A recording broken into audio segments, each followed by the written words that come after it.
Cuando una obra alcanza cierto renombre, cuando su sola mención se vuelve garantía de éxito, cuando a pesar de tener ideas o posibilidades de crear nuevas franquicias, los creadores originales se ciñen a esa obra como sinónimo de un suceso seguro.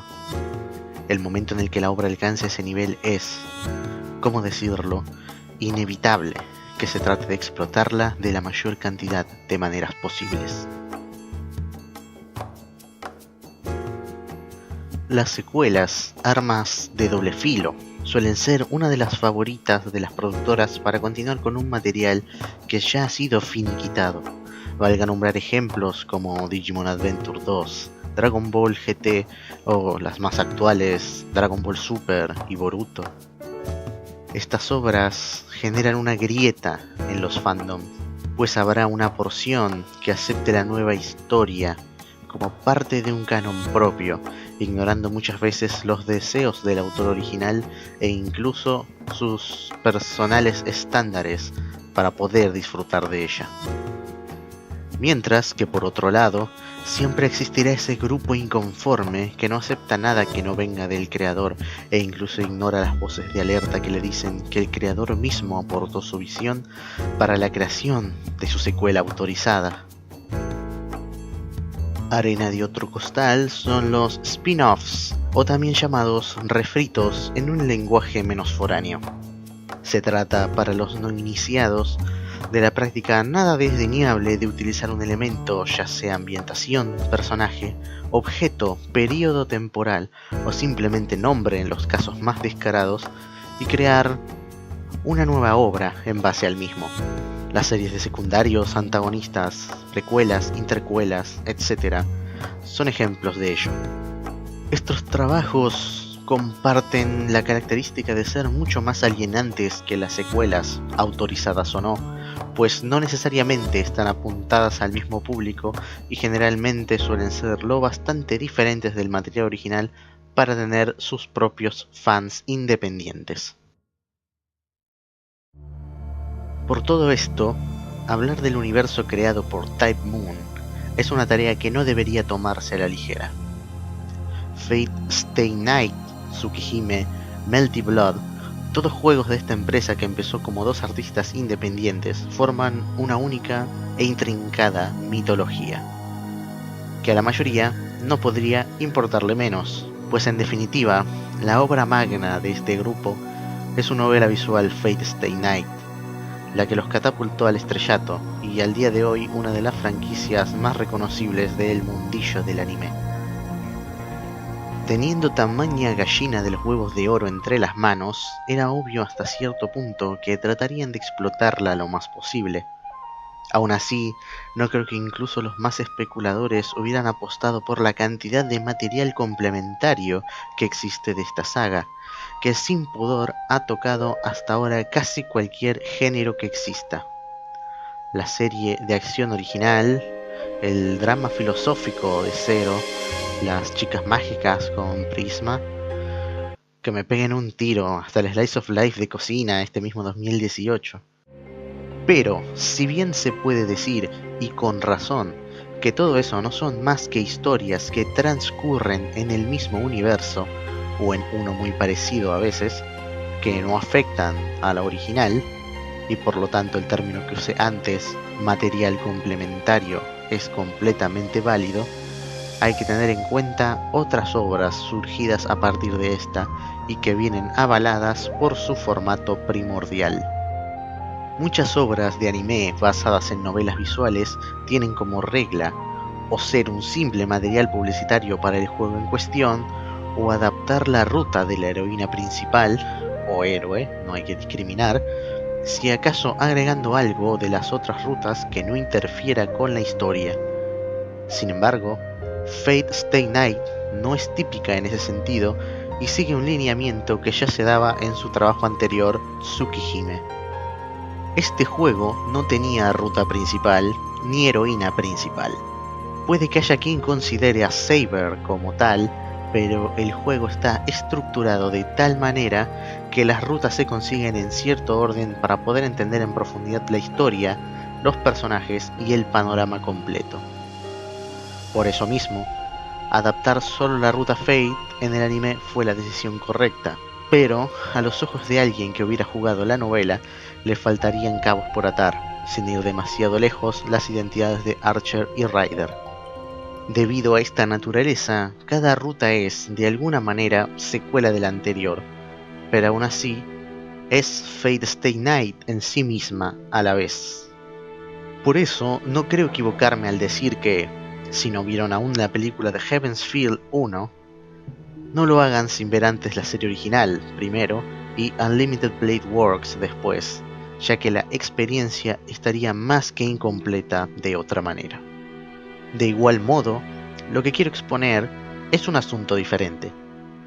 Si bien es temprano para hablar de la calidad de la historia completa como tal, siendo la primera película de una trilogía, y no quisiera extenderme en analizar detalles de dirección, ya que no soy un experto en ese tema, prefiero realizar un análisis de la evolución de la obra. Es decir, no de los apartados técnicos ni los cambios narrativos por épocas y formatos, sino del cambio en el tema, el estilo y el ambiente que diferencian las tres obras: Fate, Unlimited Blade Works y Heaven's Feel. ¿Qué es lo que hace única a cada una de estas series?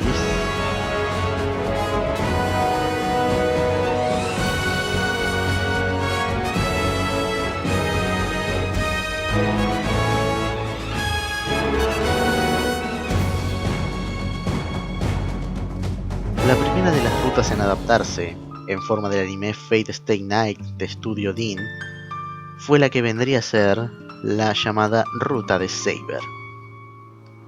A grandes rasgos, el jugador que toma las decisiones en el lugar de Emi Yashiro, el protagonista, lo dirige a que de alguna manera se enamore de Saber y la trama gira en torno a ella. Esta es, sin lugar a dudas, la ruta con más acción, o más bien, con acción más directa. Es la única ruta en la que Saber, siendo la servant de Shiro, se enfrenta con todos los servants enemigos a excepción de Assassin, cosa que la adaptación de hecho rectifica. El ambiente de la ruta Fate es más bien dramático, casi melodramático diría, centrándose mucho en la incapacidad de Shiro de depender de Saber al verla como una chica en lugar de un guerrero, que, para ser francos, es lo que es en realidad. Por lo mismo, el romance de esta parte se siente muy forzado y queda claro que está allí para cuadrar con el formato del juego, siendo poco más que un detalle accesorio para la trama. En cuanto al tema, todas las rutas tratan acerca de la justicia, más certeramente acerca del ideal del héroe.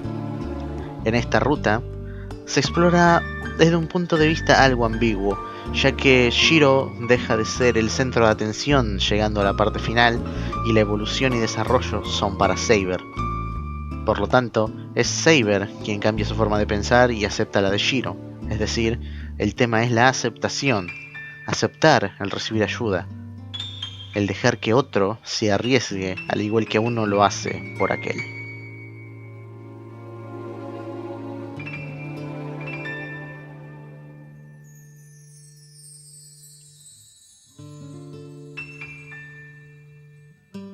Unlimited Blade Works es la segunda ruta, la que sería la ruta de Tosaka Rin, o en palabras del propio juego, es además la ruta de Shiro.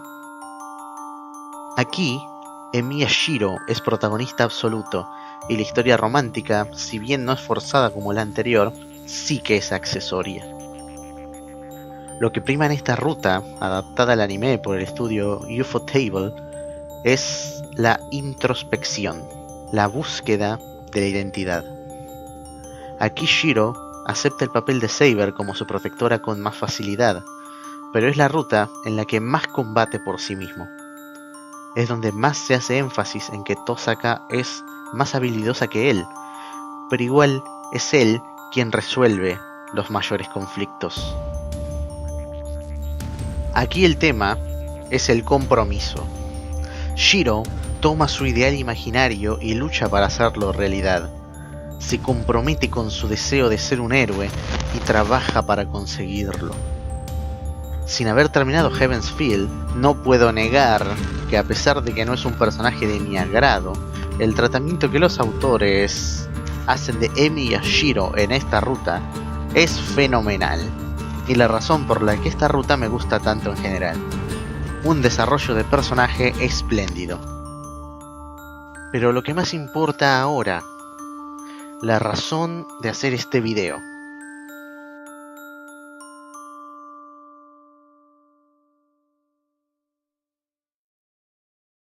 La primera película de Heaven's Feel deja muy claro desde el inicio que es la ruta de Mato Sakura, y por lo que se llega a ver, el lado sentimental romántico de esta ruta está mucho más marcado y no se siente fuera de lugar ni como algo secundario.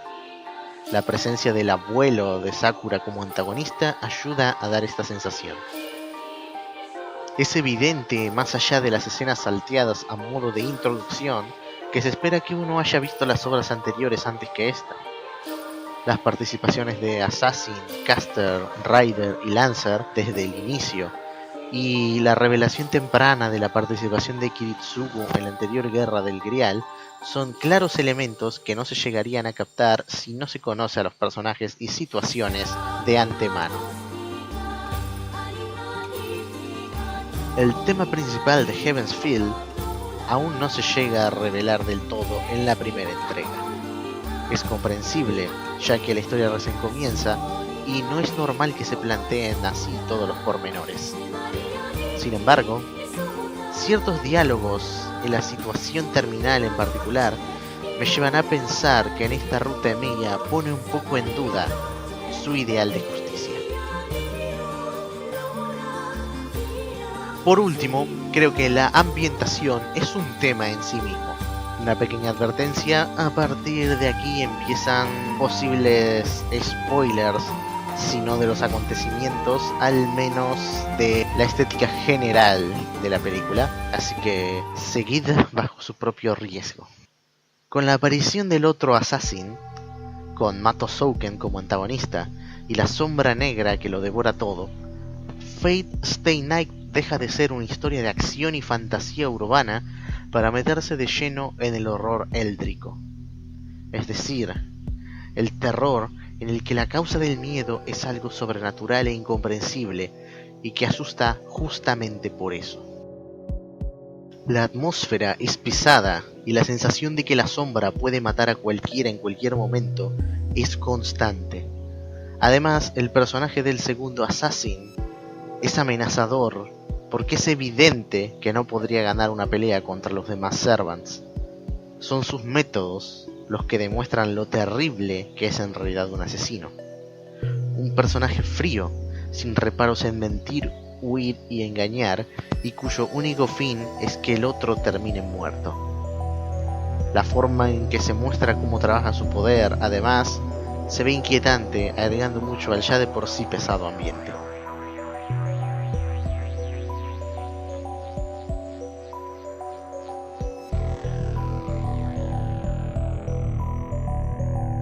Pero ¿cómo es que una obra dramática de acción puede pasar a convertirse en un trabajo de horror sobrenatural? Y es que no es un cambio evidente, a menos que uno trate de analizarlo. Los elementos que hacen a Heaven's Feel una historia de terror cuasi Lovecraftiano no son nada sutiles, pero uno los acepta fácilmente como parte de la ambientación. ¿Por qué sucede esto?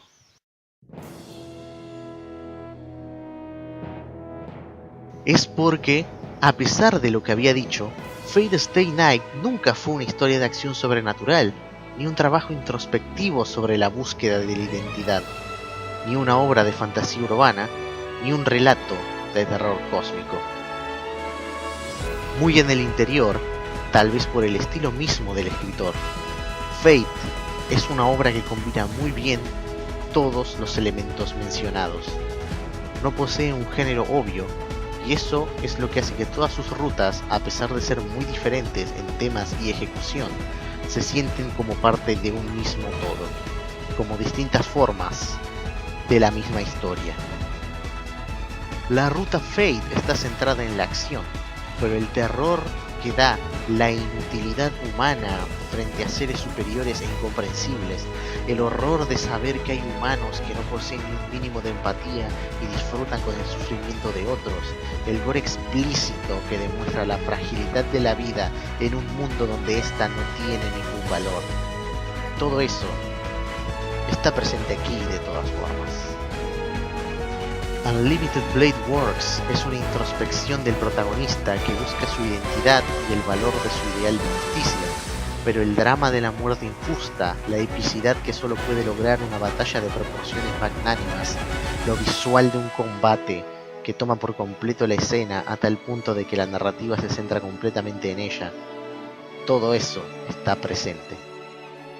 Heaven's Feel es una historia de terror éldrico, con muertes horribles, sensación de desasosiego y ambientes lúgubres, pero en principio al menos se puede ver cómo se gesta una historia de amor lenta pero segura, se ve acción y se siente esa búsqueda por parte del protagonista de conocerse a sí mismo, de encontrar su razón de ser en el mundo, de entender qué significa para él ser un héroe.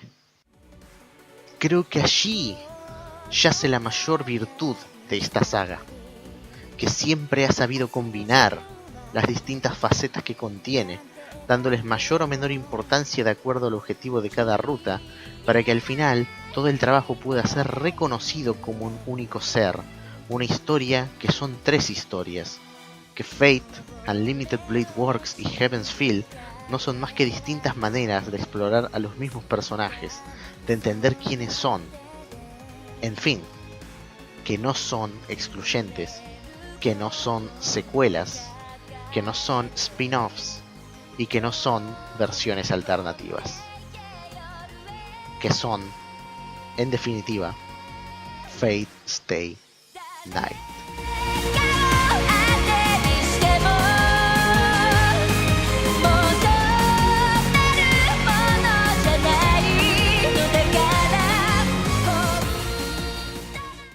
Hola habitantes de YouTube, les habla Landmaker, que viene a saludar y a decir que pienso hacer una review propiamente dicha de las tres películas de Heaven's Feel cuando termine de salir, más o menos por el 2020, así que solamente eso. Nos veremos la próxima vez con el análisis del siguiente capítulo de Steins Gate 0 y luego con alguna otra cosa. Bye.